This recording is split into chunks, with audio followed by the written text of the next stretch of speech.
We, the Indian Society of Heating, Refrigerating and Air Conditioning Engineers, ISHRE, stand tall in the Indian industry with over 10,000 professionals as members and almost an equal number of student members.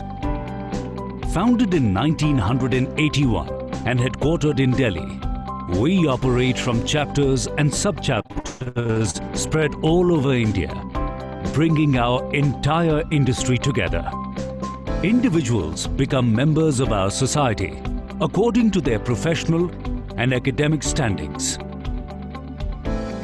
Our roadmap of the future looks very bright, with thousands of new members joining this technical society every year and bringing in a fresh outlook to our industry intelligence. ISHRE disseminates knowledge through its technical committees, which consists of some of the best minds of our industry. It publishes technical books, newsletters, and a prestigious journal, distributing the wealth of knowledge to all its members. Working with government departments, ISHRE helps formalize industry codes and standards. ISHRE promotes research by offering financial support to student members to carry out groundbreaking work in technology, systems and processes. Our educational wing, ISHRE Institute of Excellence, organizes training programs and workshops to help members enhance their skill sets. Our specially designed certification programs under ICP, that is, ISHRE Certified Professional, empower professionals to always be in step with the prevailing technology. Specially designed courses for technicians are offered to meet the ever-increasing demand for a skilled workforce. ISHRE organizes exhibitions, conferences, panel discussions, and product presentations throughout the country. We organize the industry's largest international exposition in South Asia, Acrex India, to showcase the cutting-edge technology, innovation, and provide a platform for closer interactions amongst the decision makers in the industry. The Acrex exhibition is now growing from HVAC and EFA Build Fair Alliance. This brings together several allied shows connected with the building services industry all at one location. Our chapters organize several other popular events like AgriConf in Delhi, Raycon in Kolkata, Symposia in Mumbai, TechFest in Goa, and many more.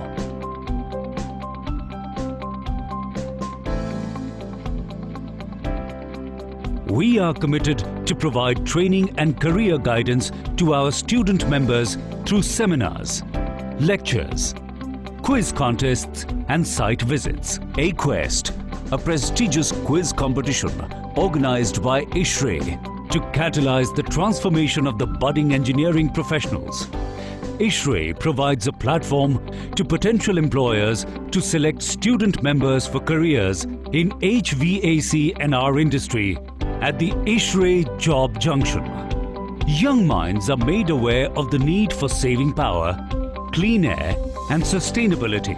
The K-12 initiative of ISHRE focuses attention on school students' development to inculcate a scientific fervor and help develop them into responsible citizens. Speedy information is imperative to keep moving forward in this hyper-connected digital age. Searcher, a specifically designed search engine, is now available, which allows access to a well-catalogued database on HVACR and building services industry with just a few clicks. ISHRE cooperates with various national and international bodies, industry, governments, academia, think tanks to promote the concept of sustainability, environmental protection and energy efficiency and conservation, to enter and explore the universe of the Indian HVACR industry.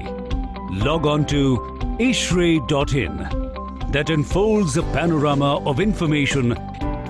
Let us engineer a sustainable future together through ISHRAE.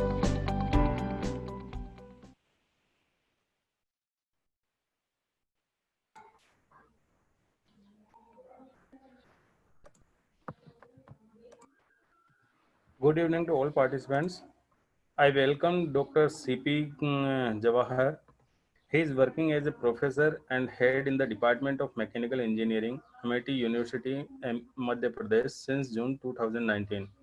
Prior to joining Amity University, MP, he has 15 years of teaching experience and 3.5 years of research experience, which includes the Senior Research Fellowship he received in an R&D project from the Department of Science and Technology, New Delhi, when he was pursuing his PhD at Anna University, Chennai. He has published 15 research papers in peer-reviewed journal indexed in SCI and Scopus or both, with cumulative impact factor of 56 given by Clarivate Analytics.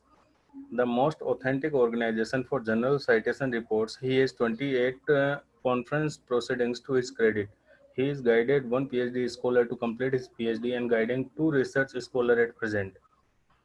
He has received a project funded by Ministry of New and Renewable Energy, New Delhi and Energy Management Center, Trivandrum, to a total worth of rupees 58.75 lakhs and has carried out consultancy assignment worth rupees 1 lakh. He is certified energy auditor by the Bureau of Energy Efficiency, Ministry of Power, New Delhi, and reviewer of peer-reviewed journals in elsewhere publications such as Applied Thermal Engineering, Energy Conversion and Management, International Journal of Refrigeration, Applied Energy and Renewable, and Sustainable Energy Reviews.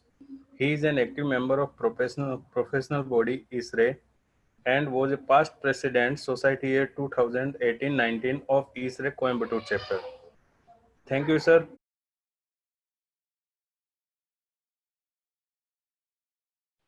Good evening to all of you. Before I start my presentation, Yes, sir. Good evening to all of you. Am I audible? Yes, sir. Yes, sir. So before I start my presentation, I just want to thank the student chapter of Jodhpur Institute of Engineering and Technology under ISHRAE Jodhpur sub-chapter and the parent chapter ISHRAE Jaipur chapter, the president and all the CWC members and the college management for giving me an opportunity to share my thoughts on the topic solar cooling systems. Next slide, please.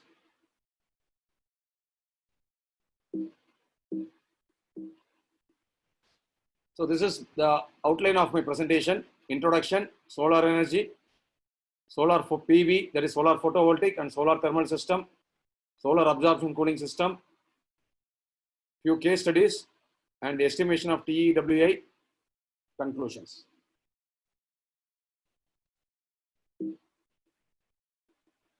Next slide. If you look at the bar chart, this is pertaining to India's energy demand. India's energy demand, which has been projected on for the next 20 years. For the next 20 years. If you see from 2020 to 2030 and from there on to 2040, you find the total power demand is increasing. Total power demand is increasing.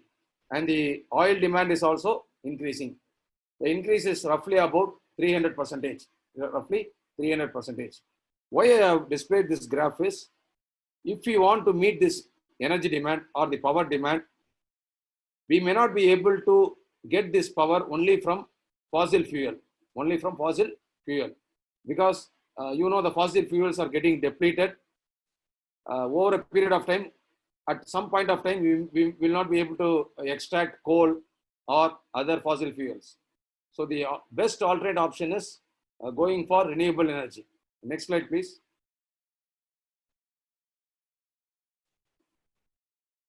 So if you see the energy demand, our country's energy demand in 2018, it increased by 4% when it compared with the energy demand across the world.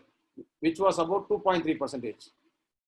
When the entire globe had an average energy demand of 2.3%, in our country, it was reported in the literature that our demand increase, energy demand increased by 4%. Proportionally, the emissions also were increased by about 5%, less than 5%, which is 4.8% in the same year. And coal continues to remain the largest source of energy supply in order to meet this energy demand. Next slide, please.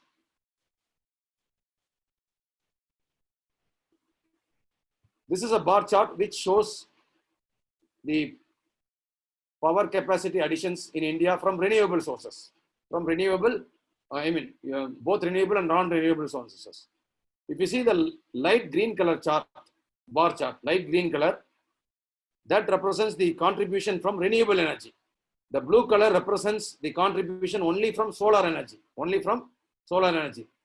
That means if you take to 2018, 74% of power capacity additions from renewable sources. In that 74%, 50% have come from solar. 50% have come from solar. So similarly, in the year 2017, solar contribution is about 40%. So as you see, compare the figures from 2016 to 2018, the contribution from renewable energy has increased from 42% to 74%. Next slide, sir. A brief introduction about the solar radiation. So all of you are aware that there are two types of systems. One is solar thermal and the other one is solar PV. Solar PV is solar photovoltaic. If you see the radiation which is falling on the Earth's surface, 80% of the incident energy, when I say incident energy, the energy falling on the Earth, it is 80% is heat, 20% is light energy. So 80% out of the total 100%, 80% is heat energy and 20% is light energy. In solar thermal means the system traps the heat and we can produce steam or hot water. Whereas in case of solar photovoltaic, it traps the light. It does not trap the heat. It traps the light energy and converts directly into electricity. Directly into electricity. So we'll get the DC current. Then the DC can be converted into AC with the help of an inverter. Okay. Then, so if you see at the bottom of the slide, I have mentioned the average radiation on the Earth's surface. This is in our country throughout the year. This is based on our research. It is about 200 to 250 watts per meter square. So 1 meter square area receives on an average 200 to 250 watts. Whereas the maximum radiation that can be received is 1300. So if you see the maximum value, it is 1300. But if you see the average value, it is just 20% or not even 25%. The reason is because of losses, because of disturbances, most of the energy is lost and we receive only 350 watts per meter square, 450 watts per meter square, but the average being is 250 watts per meter square. Next slide, please.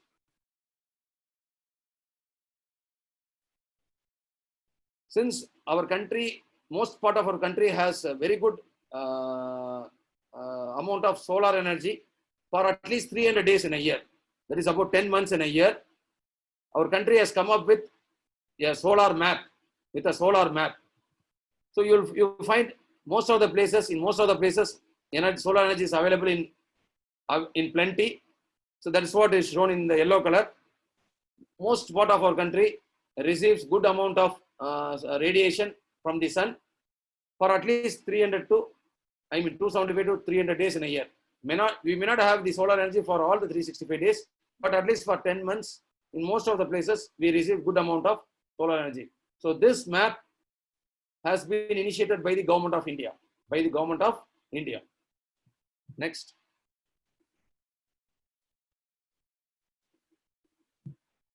So here I have plotted a conventional power plant. How much the losses are there, how much energy conversion takes place. There are some figures represented below this one. So you have a conventional power plant. how much power is lost from the power plant to the end user, For example, if you see, in most of the power plants, coal is burnt, and the heat energy is used to convert the water into steam, Suppose if my coal has 1 kilowatt of energy, let us assume the input, which is the coal, it has 1 kilowatt of energy. What is this PPL? I have written the abbreviation of the term, all the terms abbreviation below the line in the same slide. PPL stands for power plant loss. All of us are familiar that the efficiency of our power plant, on an average, it is not more than 30%. 30% is the efficiency of a thermal power plant. That means remaining 70% are losses. So that's 70% I have taken as power plant loss. Efficiency is 30%. So multiply 30% by 1 kilowatt, you will get 0.3 kilowatt. There itself, in power plant itself, I have lost 70% of the useful energy. Because I am supplying coal, which has the capacity to generate 1 kilowatt of power. If there is no loss, my input will be equal to output. So my coal has a potential of 1 kilowatt of power. But finally, I am getting only 0.3 kilowatt. Where the remaining 0.7 kilowatt has gone in the form of losses. Because my power plant efficiency is only 30%. Losses are 70%. Now in this 0.3 kilowatt, this power, before it reaches the end user, it undergoes TDL. What is TDL? Transmission and distribution loss. That is another 30%. So that means 30% of 0.3 is 0.09. I will subtract that value from 0.3. I will get 0.21 kilowatt. Then I have end equipment loss. That is 5%. 5% of 0.21 kilowatt. That value I will subtract from 0.21. So finally I am getting 0.2 kilowatt. That means 80% loss has taken place. The total 80% loss. That is power plant loss, transmission and distribution loss, end equipment loss. That means if I burn 1 kg of coal, if it contains 1 kilowatt of energy, finally when it reaches the end user, the grid, I will get only 0.2 kilowatt. If I burn 2 kilowatt, I will get only 0.4 kilowatt. So here I am introducing a factor that is called source to site factor. Source means the energy potential of the coal is 1 kilowatt, whereas at the site, after undergoing various losses, I am getting only 0.2 kilowatt. That is 200 watts. 0.2 kilowatt is nothing but 200 watts. So at the site, I am getting only this much power. I am not getting 1 kilowatt. So the source to site factor is 0.2 divided by 1, which is 0.2. So kilowatt and kilowatt will get cancelled because it is a ratio. Please remember this value. I will be using this value in the next slide. Next slide, please.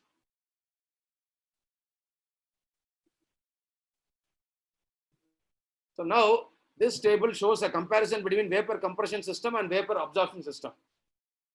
If you take a air-cooled vapor compression system, the COP, site COP is 2.523. Water-cooled system has a COP 426. Of course, there are systems which has higher COP. I have taken a system on an average. And if you take the vapor absorption system, the COP is 0.6 to 1.2. Now, I am introducing one more COP that is called resource COP. How I am calculating this resource COP? In the previous slide, I calculated a factor called source to site factor, which is about 0.2. Multiply this value 2.5 by 2, you will get 0.5. Multiply each value in column 2 by 0.2, I will get the values in the third column, which is resource COP. Why I am multiplying this one? See, you should understand whether we run the AC or refrigerator or fan or whatever it is, we are using grid power, electricity. That power is not produced in the near our house or near the place where we are staying. The power plant is very far from the end user. From there it comes to the grid, then from grid it comes to our home. That is through the electricity board. Through the electricity board. So what happens is, there are so much of losses. When we calculate the COP, the losses are not considered. As if the power is produced in a nearby site. All of you may be having in your home split AC or window AC. Definitely any one of these ACs. Because most part of the North India are very hot compared to southern part. Definitely nowadays every home has like a car or a bike. I don't think most of the middle class family will have one or two ACs at least one AC. So the power is not generated to run the compressor near the AC. It is generated in a very far place. So there are huge losses. You saw the losses is 80%. So I am calculating a COP considering the losses. The site COP does not take into account the losses. I am introducing a new COP called reserve COP by using the source to site factor 0.2. So multiply 4 by 0.2, you will get 0.8, 6 by 0.2. So what happens? If you compare row number 1 and row number 2 with the row number 3, there is not much difference in the last column. My COP, which was 2.5 to 3, has come 0.5 to 0.6. 0.5 to 0.6. Similarly, water cooled system COP is 0.8 to 1.2. Whereas absorption system, you compare the site COP and reserve COP. Site COP is 0.6, reserve COP is 0.57. Similarly, site COP is maximum is 1.2, reserve COP is 1.14. Why this has not come down drastically? Because in vapor compression system, compressor is used. Compressor consumes lot of power. In absorption system, there is no compressor. There is no compressor. There is a small pump for which only electricity to be supplied. So the amount of power consumed by the pump in absorption system is very, very less. So there is not much difference between site COP and reserve COP. So next slide, sir.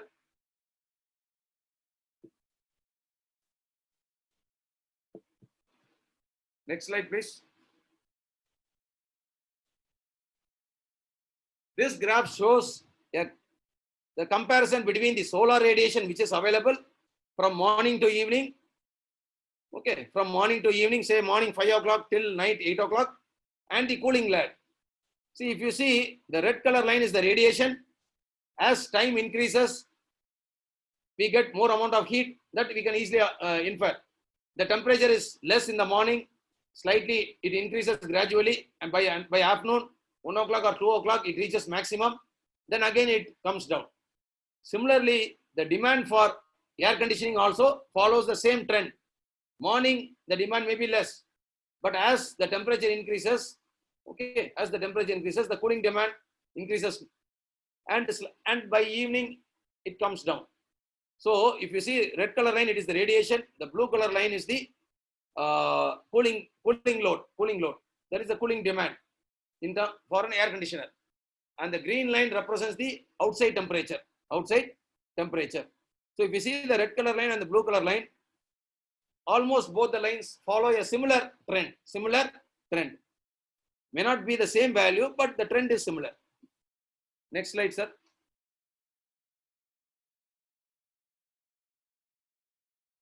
The solar collectors are the basic systems for any type of solar cooling systems. So we are familiar with flat plate collector, which is here. The second one is evacuated tube collector, parabolic trough collector, linear Fresnel collector, parabolic dish collector, and heliostat field collector. So if you see the specifications, flat plate collector and evacuated tube collector, mostly they are stationary. The observer type is flat. CR means concentration ratio. It is the ratio of the aperture area to the absorber area. So it is according to the collector size, this area CR value will change. Of course, for a flat plate and evaporated tube collector, the value is 1. And the working temperature is, generally it is very difficult to generate steam in a flat plate collector. You can generate hot water. Sir sound नहीं आ रहा है sir, sound नहीं आ रहा है sir. आपने share करते समय ये किया था क्या सर, कंप्यूटर साउंड? आप कंप्यूटर साउंड से कर रहे हैं sir? Okay, let me check, sir.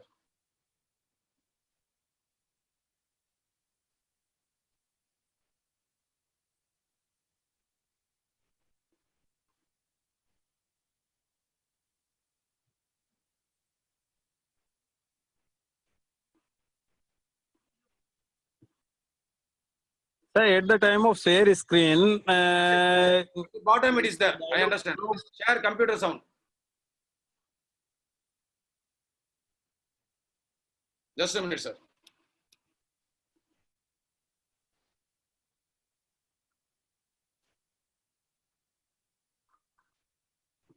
now it's clear. Now is it audible, sir? Yes, sir, audible, audible. Hello? Yes, sir, audible, audible. Sir, now is it audible? Yes, sir, audible. Sandeep, sir? Yes, sir, audible, audible, sir. Now is it audible? Yes, sir, audible. Sir, audible.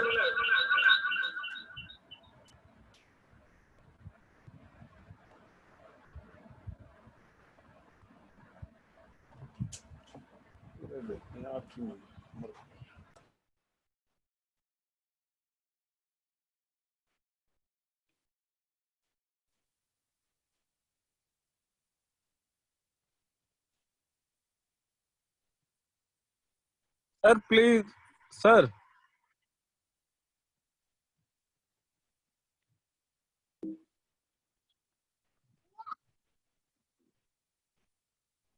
Yes, sir. Hello? Sir, now am I audible? Yes, sir. You are audible, sir. Now. Can I continue? Okay, sir. I just want to check. Yes, sir. Okay. Yes, sir. Oh. So if you see the temperature range in a flat bed collector, we can achieve up to 80 degrees centigrade. Whereas in an evaporator tube collector, we can generate steam. And in case of compound parabolic collector with a tubular absorber, we have concentration ratio 1 to 5 and 5 to 15, and you can find the temperature range. We can reach up to 250 to 300 degrees centigrade. Moving on, continuing with the same topic, solar collector, linear Fresnel collector, which has a tubular. And you know what is a single axis tracking? The collector can be rotated from one direction, north, east to west. If it is two tracking, it means north to south as well as east to west. So you can see the temperature range which are available. Parabolic dish collector, the concentration ratio is up to 1000. So here you should know the difference between parabolic dish collector and cylindrical trough collector. In cylindrical trough collector, if you see the diagram here, say parabolic trough collector, here you find a line, that is the focal line. The radiation falling on the surface are brought to focus at the center line. Whereas in case of parabolic dish collector, at the focal point, the absorber tube is fixed through which water is circulated and steam is generated. So this has a focal point. The previous collector has a focal line. So the one which has a focal point, if you see the concentration ratio, it is minimum 100, maximum 1000. And heliostat field collector, of course you have temperature, very high temperature. See the high temperature which we can achieve 2000 degrees centigrade, 1500 degrees centigrade.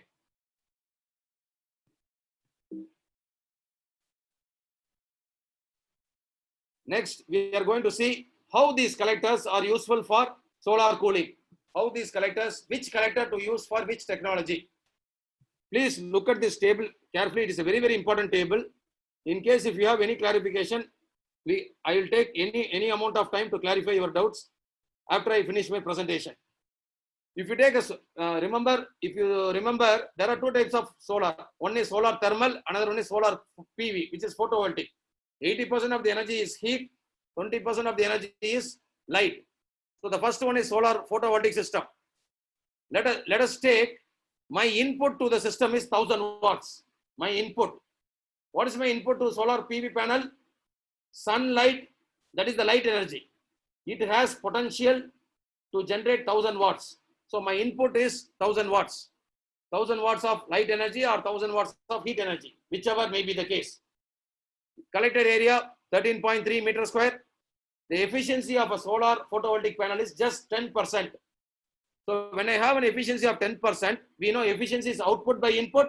I know efficiency is 10%. Input is 1000 watts. I can find output. So my output will be efficiency into input. Efficiency into input. So, sorry.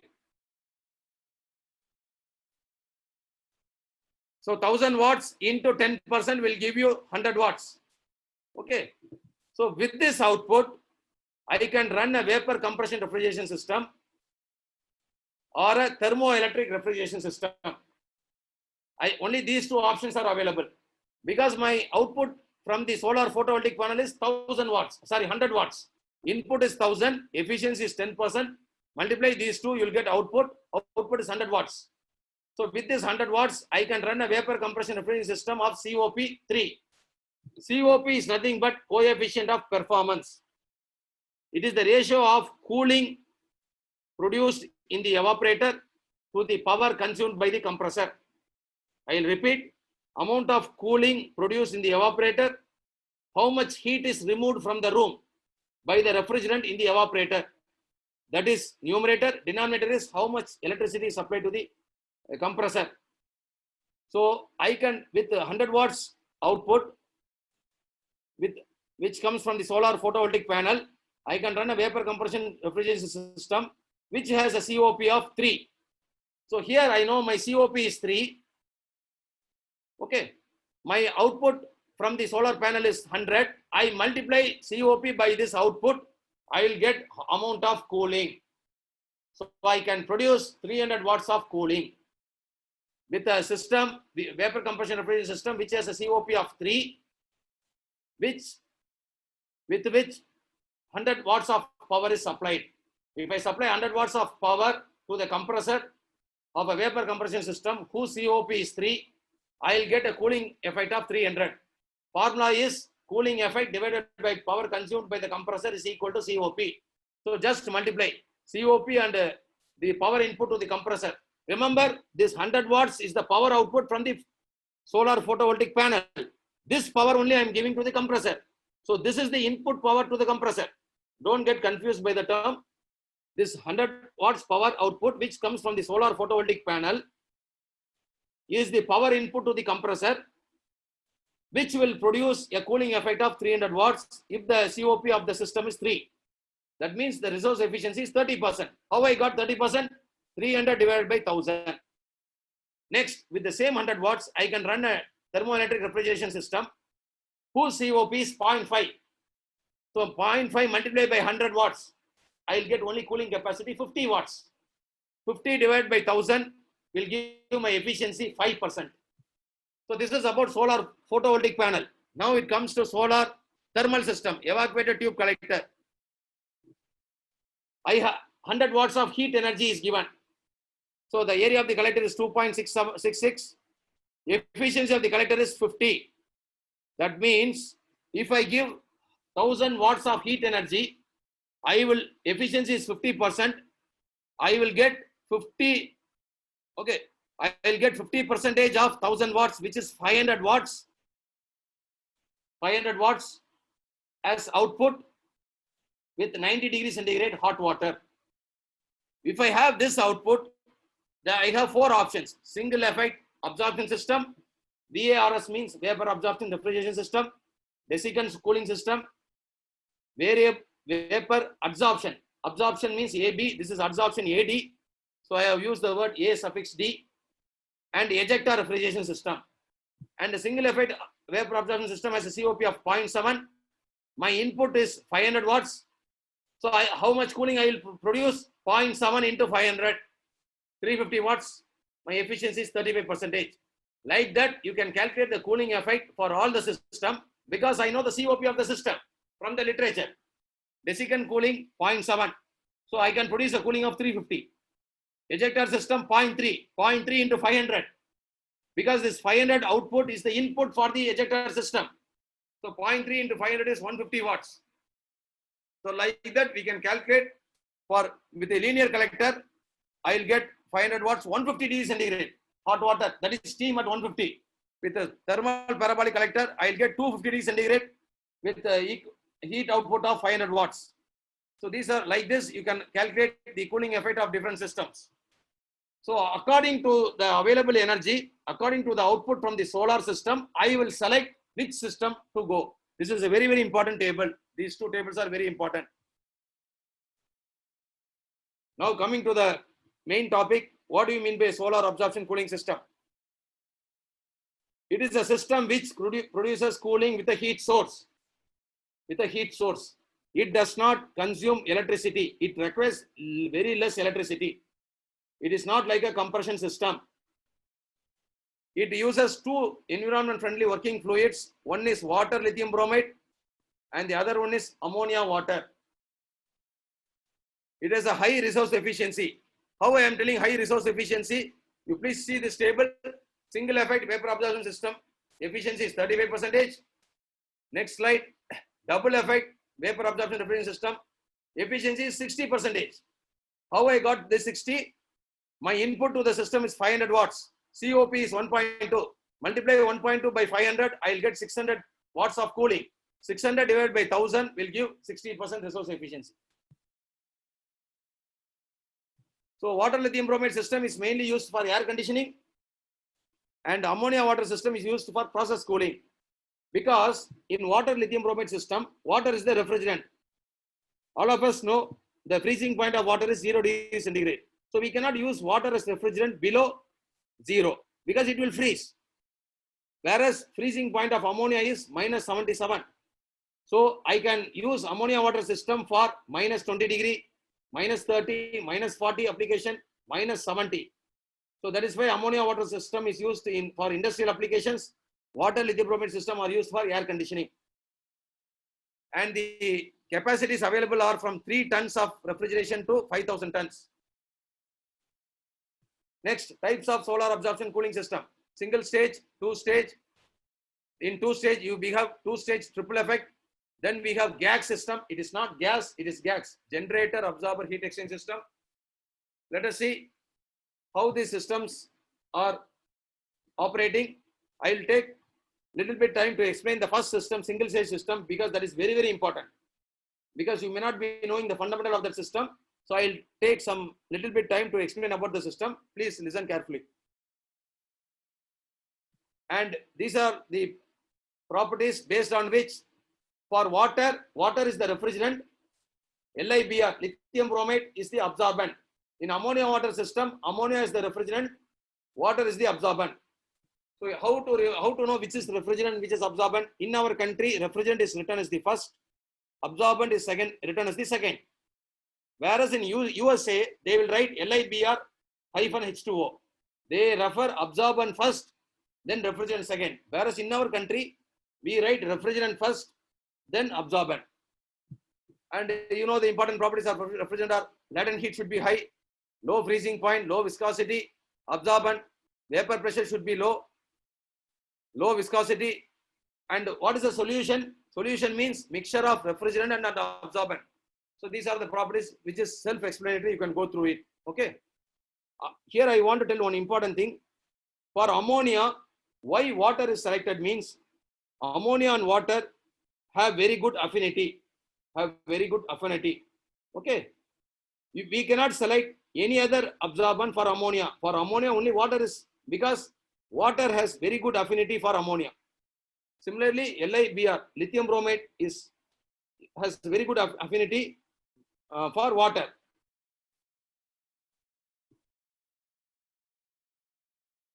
So here some basic terms you should know. Mixture of refrigerant and absorbent is called solution.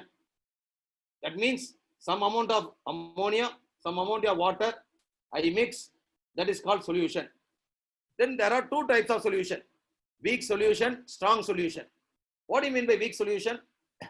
Weak solution means solution which is weak in absorbent and strong in refrigerant. That means a solution which contains more refrigerant than absorbent is called weak solution. Similarly, a solution which contains less refrigerant and more absorbent is called strong solution. You can define in the other way also. I can say strong solution means strong in refrigerant. I can say weak solution means weak in refrigerant. Okay. So it depends upon the individual how you define. Whatever the way you define, the terminology will not change. Weak solution, I am defining weak in absorbent. That means that solution will contain more refrigerant than absorbent. Strong solution means strong in absorbent. That means that solution will contain more absorbent than refrigerant. You will understand in the next schematic. So this is the single stage ammonia water solar cooling absorption system. Here, first, let me explain first. If you compare this system with vapor compression system, here C refers for condenser. Here also there is condenser. EV stands for expansion valve. We have an expansion valve in the vapor compression system. E stands for evaporator, but you will not find a compressor here. There is no compressor in an absorption system. The compressor is replaced by A stands for absorber, G stands for generator. This is not electrical generator, this is mechanical generator. SHX stands for solution heat exchanger, and RE stands for rectifier. SP stands for solution pump, and there is a pressure reducing valve. 1, 2, 3, 4, 5, 6 heat exchangers are there, 6 components are there instead of compressor. Whereas this C stands for condenser, expansion valve, and evaporator remains the same. Now here, if you see the introduction, see, just for your information, read the first line. It says absorption system produces cooling with a heat source. Where is the heat source provided? The heat source is provided in the generator. See here, I will give the heat input. It can be waste heat, it can be solar energy, it can be hot water, it can be biomass, it can be any waste heat, it can be steam. So I will take the steam and supply to the generator and operate the generator. Okay. Now here absorber operates at low pressure, evaporator pressure. Here also 2 pressure. One is low pressure evaporator, high pressure is condenser. Absorber operates at low evaporator pressure and generator operates at condenser pressure. If you recollect the working principle of a vapor compression system, the refrigerant is compressed. Here there is no compression. The refrigerant is separated from the solution from absorber to generator. Please listen carefully. These are all state points. 1, 2, 3, 4, 5, 6, 7, 8, 9, 10, 11, 12. 3 different lines are I have drawn.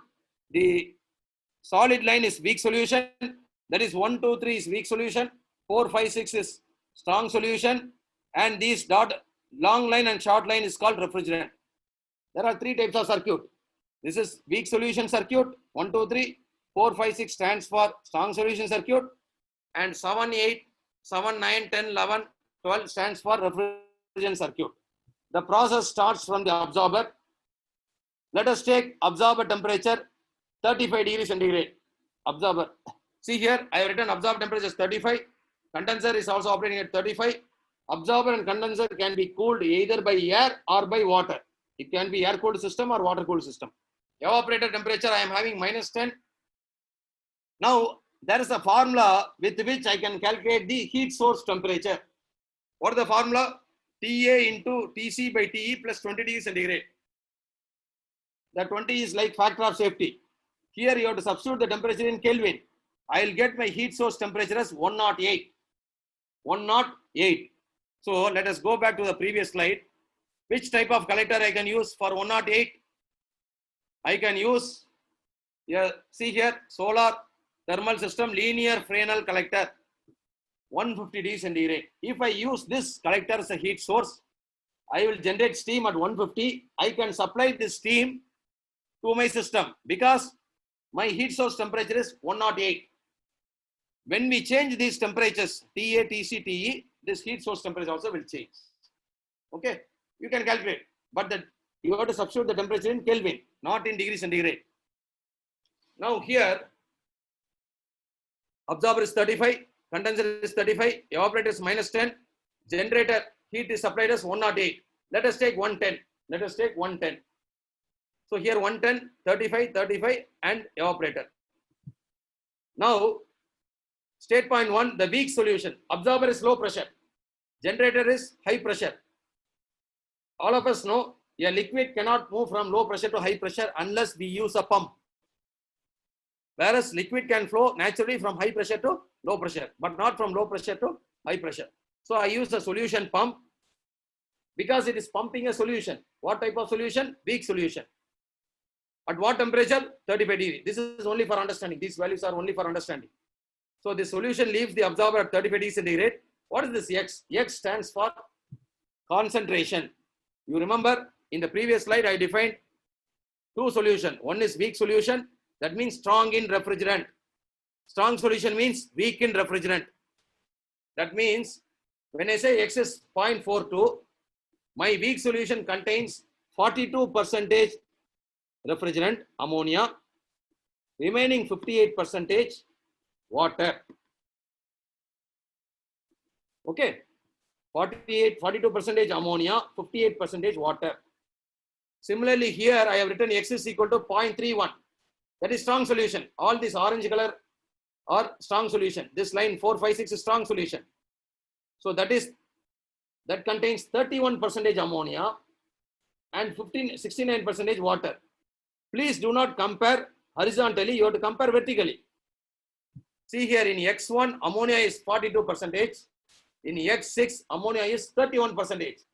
So ammonia is more in weak solution. That's why I'm calling this solution as weak solution, which is strong in refrigerant. You understand? Don't compare this 0.42 and 0.58. You should not compare like that. You should compare refrigerant in weak solution with refrigerant in strong solution. You should compare absorbent in weak solution with absorbent in strong solution. So once again, I repeat, this concentration means 42% ammonia, it contains 58% water. I am pumping the solution from absorber to generator with a pump. And you know, pumping will increase the pressure, not the temperature. So slight increase in temperature, I'll get say 36 degrees centigrade, 1 degree or even less than 1 degree. But there is no change in the concentration. Now this weak solution is entering the heat exchanger. What happens is the weak solution at 2 takes the heat from the returning strong solution. The strong solution returns at state point 4. At what temperature? At 110. Please look at these numbers. Here I am having a solution entering the heat exchanger at 36. Weak solution entering at 36. And strong solution entering coming from the generator entering the heat exchanger 110. There is a huge amount of energy available. So I use a heat exchanger, use this solution to heat this solution, preheat the solution. So this temperature will drop down to 55. This value depends upon the efficiency of this heat exchanger. And this solution is heated from 36 to 85. From 36, for example, for your understanding, it can be 77 degree, 90 degree, depends upon the efficiency. The concentration will remain the same. Concentration will remain the same. Now, your solution is hot. When it is leaving the absorber, it is 35. When it is entering the generator, it is 85. Suppose if I don't use this heat exchanger, what happens? T2 will be equal to T3. That means my solution will be entering the generator at 36, not 85, if I don't have this device. So why to waste the heat energy? What is the advantage of heating here? If my solution is entering at a high temperature, it will boil quickly. I have to give less amount of heat. If it is entering at 36 degrees centigrade, I have to heat more. See, the concept is very simple. You are heating water from 35 to 100. You need to supply more amount of heat. If you have water at 60, and if you want to heat it to 100, you are heating from 60 to 100. In second case, you need to supply less amount of heat because already your water is 60 degree. Same concept. So already my weak solution, instead of 36, it is at 85 degrees centigrade. Now it is entering into the generator. When I say 85 degrees centigrade, it is ammonia 42%, 58% water. Now I am giving steam supply from the solar collector. Steam supply from the solar collector. So what happens? This temperature will shoot up. Ammonia boiling point is minus 36. Water boiling point is 100. So ammonia will boil first because it is a low boiling point liquid. So ammonia vapor alone will come. That is what is shown in point number 7. Unfortunately, that ammonia carries some water vapor that will be purified. RE stands for rectifier. That will be purified. And the water will be sent back to the generator. Remember, the weak solution, after entering to the generator, it takes the heat from the hot steam. It generates refrigerant vapor. Now, what vapor? Ammonia vapor. Now my weak solution has lost some amount of ammonia. So it will be no more called as weak solution. It will become strong solution. So that's why this weak solution is becoming strong solution. And because generator is at high pressure, this solution will flow naturally. It will flow naturally. It will give up its heat to the incoming weak solution. Then here, see, from 110, the temperature will drop down. Concentration will reduce because ammonia has been converted into vapor. In the weak solution, with 42% ammonia, some amount of ammonia is converted into vapor. So 42% ammonia will come down to 30% or 31%. And the remaining 69% will be water. So this will flow naturally. And you have a pressure reducing device because this is high pressure and this is low pressure.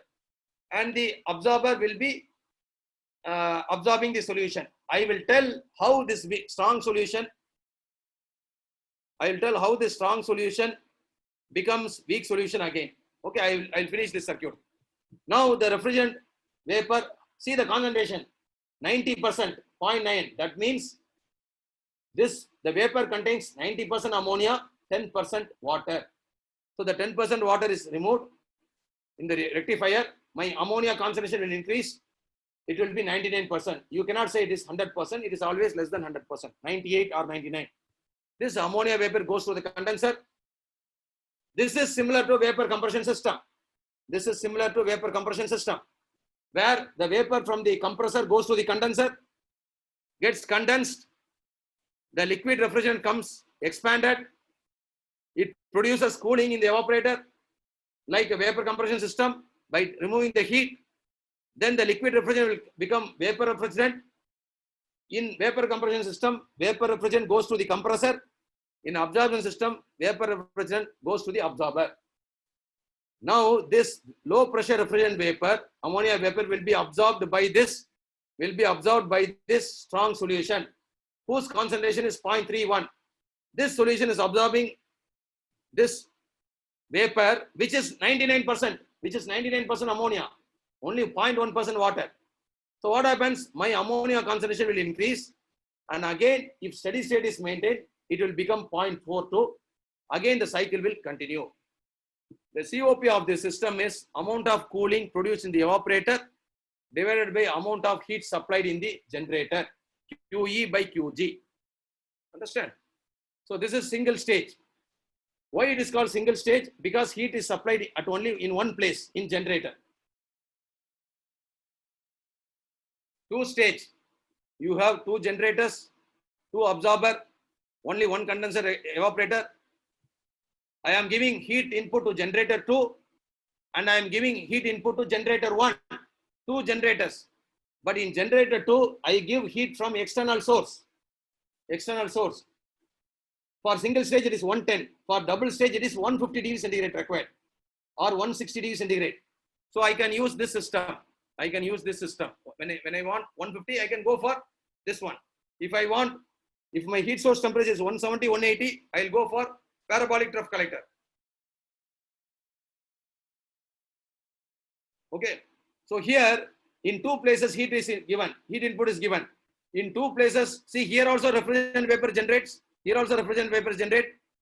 And these two refrigerant vapor will be added and it will be condensed.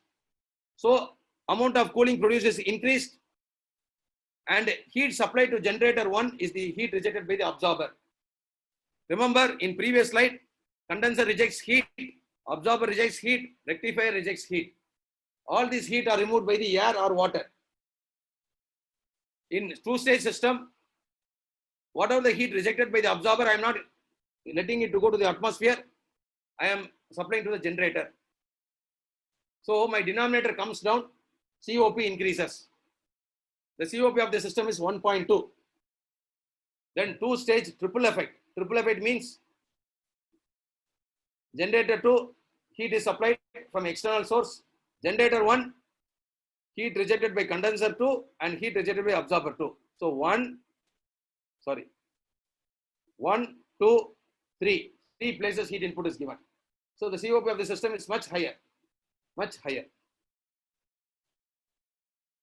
Generator absorber heat exchange system. Here, see if you see the drawback in the system, here all components are 2 in number. The cost of the system is more because I have 2 absorber, 2 solution pump, 2 solution heat exchanger, 2 generator, 3 rectifier, so on. Similarly, here also, if I see 2 absorber, 2 generator, 2 rectifier, 2 condenser, so the cost will be more. How to recover the heat from a single stage system which has 1 absorber, 1 generator, 1 condenser, and 1 evaporator? So they have done research, and out of the research they found that this is called low temperature end of the absorber, this is called high temperature end, because your x-axis is temperature, y-axis is pressure. So see the shaded portion, this much heat I am recovering from the absorber, I am supplying to the generator. What happens when I supply this much heat to the generator? My external heat input will come down. What is the COP formula? QE by QG. So QG value will be less. If the denominator is less, COP will be more. And here also I reject heat in the absorber, only less amount of heat, not all the heat.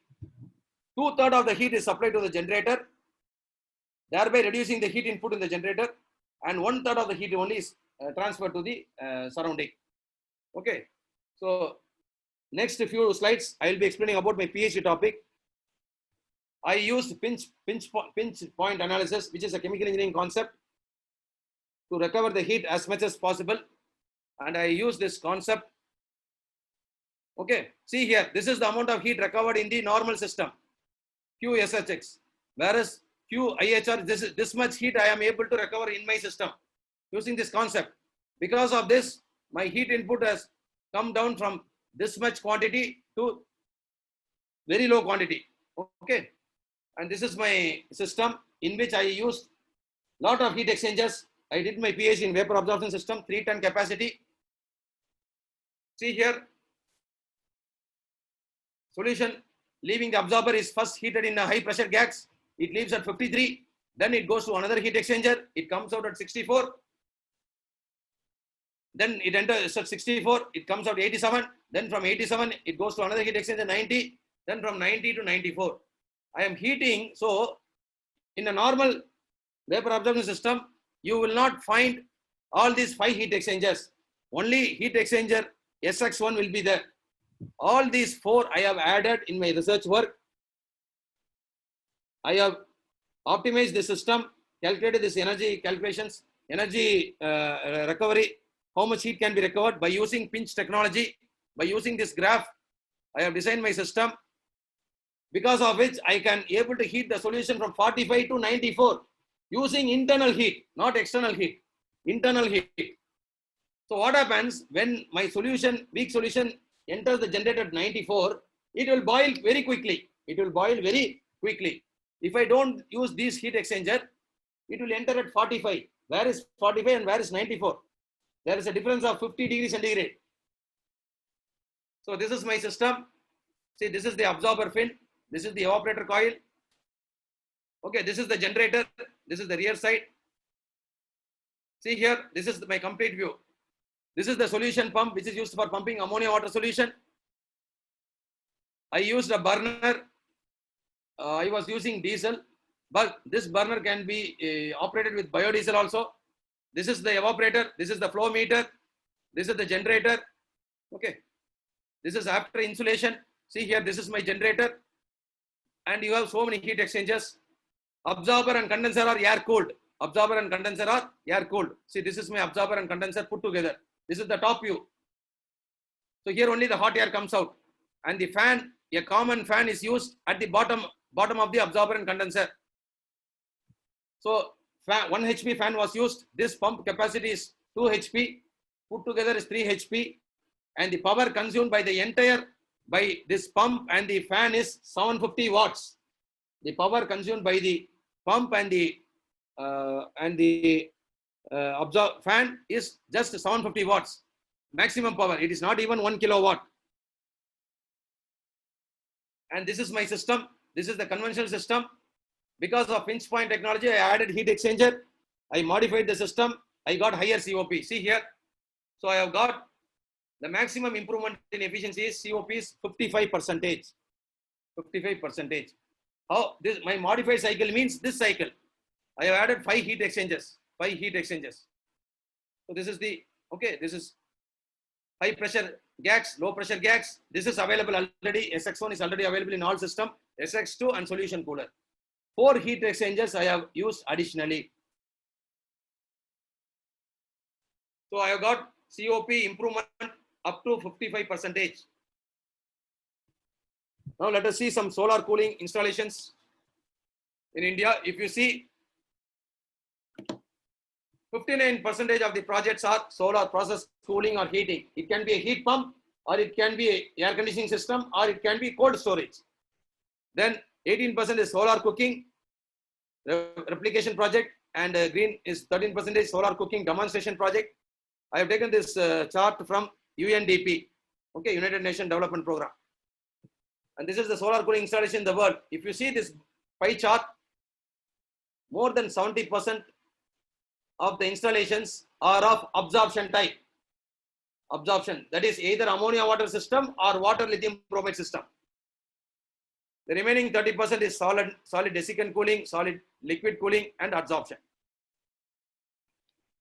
These are some of the installations which are in real life. NPCL Kota, Rajasthan, they have installed a 100 TR triple effect VAM. VAM means vapor absorption machine. Vapor absorption machine. They have used 100 numbers of parabolic trough collector. PTC stands for parabolic trough collector. The collector area is 641. Pressurized water at 17 bar and 200 degrees centigrade were used. This was installed by Thermax in the year 2013, and the solar cost is 2.45 crores. This system is still working very efficiently.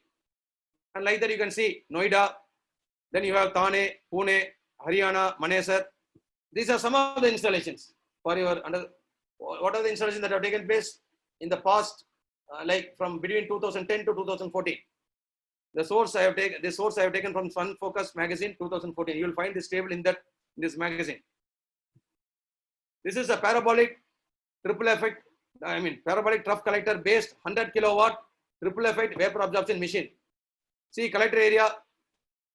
Okay, this is in Gurgaon. Okay, this is in Gurgaon.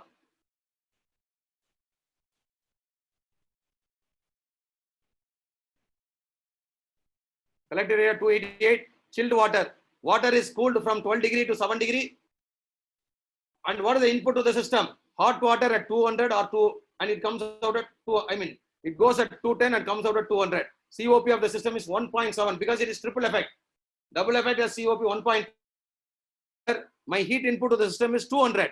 So I should collect which collector I should select so that you will understand better. So if I want a solar system with 200 degrees centigrade, I will select, see here, parabolic trough collector, which can supply hot water at 250 degrees centigrade at a high pressure. Okay, so I will select parabolic trough collector. I should not select linear Fresnel collector because the maximum hot water temperature is 150. Here my requirement is more than 200. So I will use PTC.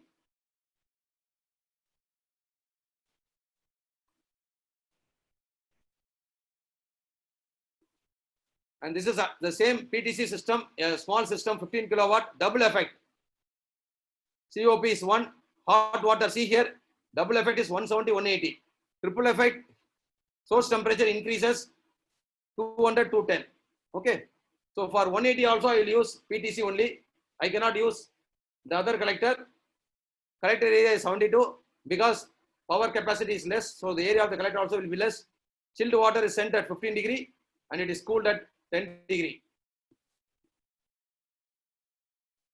What is coming to the last portion of the presentation? TEWA, total equivalent warming estimation. This is in layman term, this is estimation of emission, direct and indirect. What do you mean by direct and indirect? Direct emission means direct release of refrigerant or harmful substances. If I release the refrigerant directly, it harms the environment. It is called direct emission. What do you mean by indirect refrigerant? Indirect emission. Indirect emission refers to the emission produced due to burning of fossil fuel to generate electricity. All of us will agree without electricity we cannot run our AC. Compressor requires electrical energy. That electrical energy is not produced here. It is produced in the power plant. Where coal is burnt, that coal is destroying the atmosphere. It is a pollutant. It is a source of pollutant. So even though my AC does not, there's no leakage. My AC does not. There is no leakage in the refrigerant from the AC. The power which is used to drive the compressor in the AC is produced in the power plant where the coal is burned. So indirect emissions are there. Indirect CO2 emissions are there. So the summation of direct and indirect emission is TEWI. There are formulas available. Direct global warming potential. You calculate direct global. What is the global warming potential? Let us explain. It is a measure of global warming impact of the equipment based on the emission of greenhouse gases. That is mainly CO2. Mainly CO2. So direct global warming potential. This is the formula. Indirect global warming potential. This is the formula. Let us compare. A water cooled R134 is the refrigerant which is used in a vapor compression system. I am comparing with the solar operated double effect vapor absorption system. Solar operated double effect vapor absorption refrigeration system. Capacity 50 tons I have taken. Years of operation 25 years. Per year 3,500 hours. 3,500 hours. Power consumption. I have taken a vapor compression system in which R134 is a refrigerant. COP of a normal system is 4.2 water cooled system. Yes, COP water cooled vapor compression system will consume 0.85 kilowatt of power for 1 ton of refrigeration. 1 ton of refrigeration means 3.5 kilowatt. For every 3.5 kilowatt of power produced, it needs 0.85 kilowatt of electricity.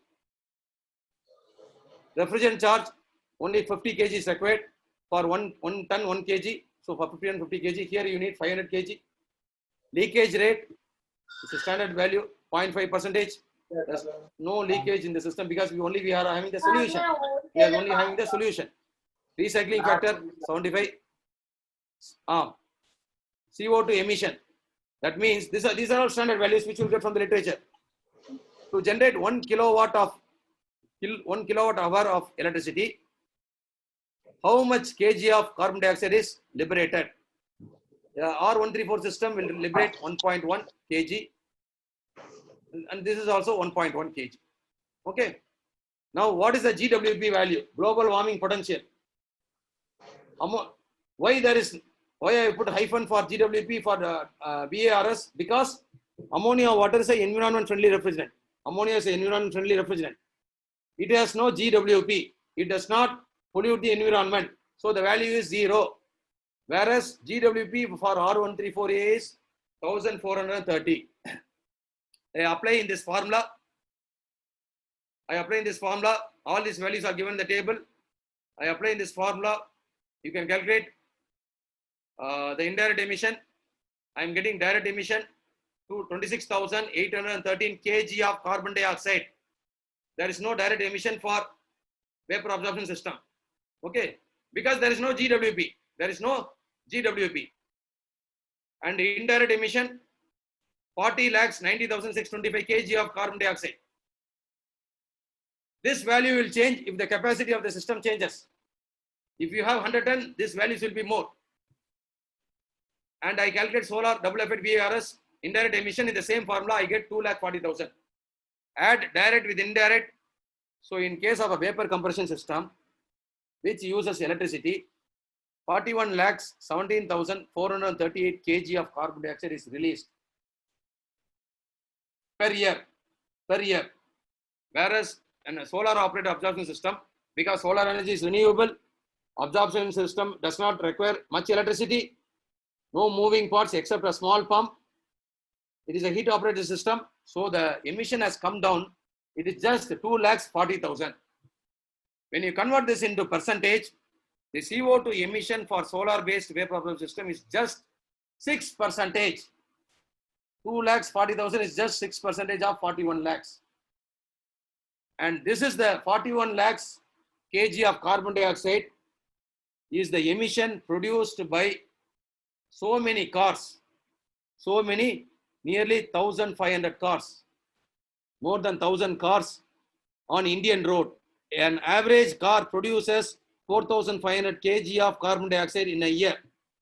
So you can divide this value by 4,500, you will get 1,000 approximately. So the pollution due to the vapor compression system R134A, if you calculate for 1 year, it is equivalent to the emission coming from 1,000 cars, which is on Indian road for 1 year. Conclusions. Solar cooling systems are proven to be technically viable because it has been installed successfully in many places. How I am telling this one, you can see this table. This table will give you a very good picture. See, some of the systems are installed by Thermax, Audia Solar. There are plenty of systems. These are just few practical applications. There's a coincidence between cooling load and solar radiation. Large systems are already in place in commercial and industrial sector. Solar cooling system provides 100% of air conditioning load in the building. Excess cooling load could be stored and utilized during non-sunshine hours. Photovoltaic based system are used for cold storage applications. And there are some drawbacks. System has to be designed properly. It should be properly integrated. Lack of small scale systems at an affordable cost in residential sector is a great challenge. See, if you see the system, see here, this is the 3-ton system. This is an absorption system. See how big the system is, just 3 ton. So, whereas if you take a 3-ton AC, split AC, it will not be this much big, not even half of this place. And the cost of AC is say 50,000. 1 ton is say maximum 50,000. Here, this 3-ton system, it costs more than 5 lakhs. More than 5 lakhs. So that's why here I am mentioning affordable cost, small systems are not available. That's why it is not popular in the residential sector. Variation in the radiation falling on the earth's surface is a challenge. Suppose if I don't have radiation, I cannot generate, I cannot use solar energy, I cannot use photovoltaic cell panel. So that becomes a problem. High initial cost and longer payback period. For your kind information, a photovoltaic system takes 12 years payback period, whereas a solar thermal system takes 7 to 8 years payback period. And space constraint. Just if you want to, if you see the collector area here. See here, collector area. What is the area? 821 meter square, 641 meter square. So we need huge land to install the collectors. There is one drawback in solar system is you need large vacant land in order to install these systems, where there should not be any buildings, because if buildings are there, the radiation will be affected. The radiation falling on the earth surface will be affected. So thank you. Thank you, sir.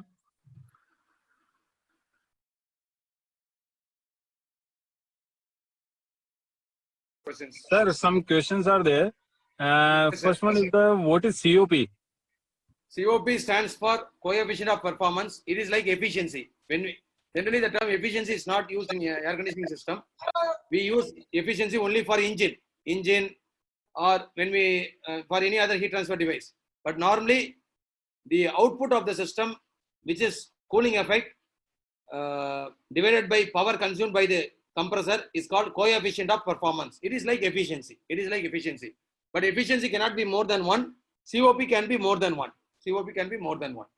It is the amount of cooling produced to the, in case of a compression system, to the power supplied to the compressor. If it is an absorption system, amount of cooling produced in the evaporator to the amount of heat supplied in the generator. That is called COP, coefficient of performance. Okay, sir. Now, next one, asking Mr. Abhishek Bora how to use domestically this system. Sir, as I mentioned in the concluding remarks, there are great challenges there. Most of the systems which are installed are of commercial applications. So residential, we don't have a small system like 110 or 1.5 ton. Even if you want to develop that system, it is very costly. So unless advances in technology with which can develop a system with a very low affordable cost, it continues to be a great challenge for the industry, sir, for the industry. So as of now, it is not used for domestic purposes. Okay, sir. Now, next one is the how the system is operated in non-solar hours, as we need 24-hour cooling effect. Suppose if the cooling demand in the daytime is less, let us assume that the sunshine is there for 8 hours or 9 hours. What they normally do is, whatever the excess power is generated, suppose in case of photovoltaic, because it produces electricity directly, battery with its accessories are used to store the energy. What do they do is, at night time, even though when the temperature drops down, the cooling demand may not be as high as daytime, or even if the cooling demand is slightly more, whatever the energy is stored, especially in case of photovoltaic system or even in solar thermal system, the energy is stored, which will further add the cost. Again, it will add the initial cost. Energy can be stored and it can be used to run the system at night. Without storage option, it is not possible to have the system if you don't have sunshine. Okay, sir. And for your kind information, the system which I showed in, that is Gurgaon, that 100 kilowatt, it is in operation even during the non-sunshine hours. I came to know that that system was installed 5-6 years before. It is operating successfully, triple hybrid system. With even when there was not, there is no sunshine, because of the storage system which is available, the system, they were able to operate the system continuously. Okay, sir. The next one is, can we think of a system in which water can be converted into steam by solar collector and directly feed this steam to condenser?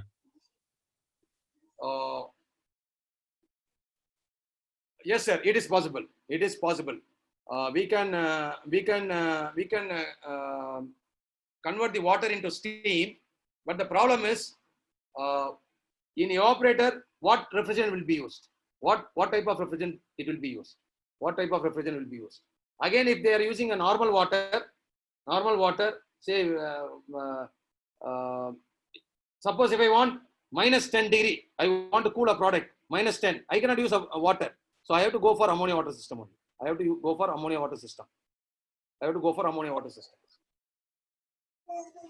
Okay, sir. To answer this question, in which the water can be directly converted to steam, it is like a power plant. You convert the water into steam. The steam is condensed in the condenser. You don't need an evaporator. The condensed water can be supplied back to the boiler, like that. But if you want to generate cooling, definitely we should have an evaporator. So only with the condenser and the pump, it is not possible. So we need an evaporator. Once we have an evaporator, we should have a refrigerant, and we cannot use water for -20°C, -30°C. So the best option is go for ammonia water, because the cost of ammonia refrigerant is also very less compared to R134A. Though there are safety issues are there, and ammonia is available in plenty. It is a very natural refrigerant, which all of us know. It is available. It is used in fertilizers, all those things and all. Yes, sir. I hope the students learn something new which they would have not learned. Yes, sir. And for your kind information, in my system, the evaporator pressure was 2 bar. The condenser pressure was 15 bar, sir. 15 bar. Normally, the condensation takes place between 14 bar to 15 bar. If the ambient is around 35 to 40°C. Okay, sir. The next one asked by the Aditya Suresh, are there any efficient medium pressure in vapor absorption system? If not, are there any latest research paper about that? There are plenty of research papers. I would recommend the student or the attendee, whoever has asked the question, please visit. Don't search for research papers in google.com. You get only very less quality papers. Papers which are not published in reputed journals will come. Only very few papers will come. Please visit sciencedirect.com. SCIENCE direct direct.com. And in that keyword, you just type vapor absorption system, you will get plenty of papers. Some of the papers you may be able to download full paper, or at least you can read the abstract of the paper. Okay. And there are medium pressure vapor absorption system available, sir. There are medium pressure available system. Whereas if you take ammonia, the condensing pressure is 14.5 bar. If I am using water lithium bromide system, condensing pressure will not be that much. It will be low only. It will be low only. But in water lithium bromide system, water is refrigerant, lithium bromide is absorbent. Okay, sir. I hope students learned at least something new. Maybe Yes, sir. slightly an advanced topic. They would have learned at least something new which they have not learned before. Yes, sir. To answer the student question, once again, the system in which water can be used, collector, yes, you can use solar collector to convert the water into steam, but you cannot produce cooling without evaporator, without absorber, without generator. We can generate only power. It can be used as a power plant, not as a not for air conditioning. Not for air conditioning. Yes, anybody want to ask the question?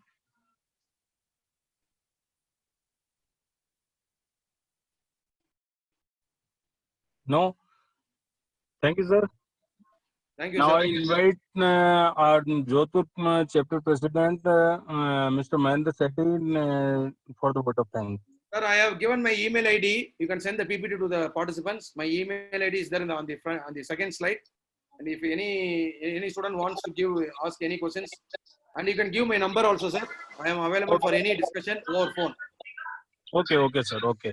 Please give my contact number also. Yes, sir. Yes, sir. And also one more thing, in case, Yes, sir. I mean, if the students are interested, maybe after lockdown, I am a distinguished lecturer of ISRE. So Yes, I sir. am a DL of ISRE. So where I am authorized, I mean, officially I can handle many more topics also, especially for college students, and even for the chapter members or subchapter members, like basics of psychrometry, heat load, 1 day workshop or 2 day workshop may not be possible over through online, but maybe when situation improves, I am always available, sir. You can tell me in advance so that we can have a hands-on experience, like how to use psychrometry chart. The students will be able to understand. Or we can have a theory and a practical session also, sir. Sure, sir. Sure. Now I invite Mr. Mahendra Sethi, sir, from President Jodhpur Subchapter for vote of thanks. Please, sir. Thanks, Sandeep ji. I was very happy to know this new topic, or solar cooling. It was a new topic for me also, and I would like to thank Mr. Jawar for sparing time for the students, and I think it was a very useful session for students. I would like to thank on behalf of Jodhpur subchapter, ISRE, and Jeet student chapter, and congratulations Sandeep ji for organizing such a useful event. Thanks Jawar ji. Thank you, sir. Thank you once again. It was my pleasure to be a part of this webinar. And any clarifications, even after this webinar is over, students can email me, or they can contact over phone.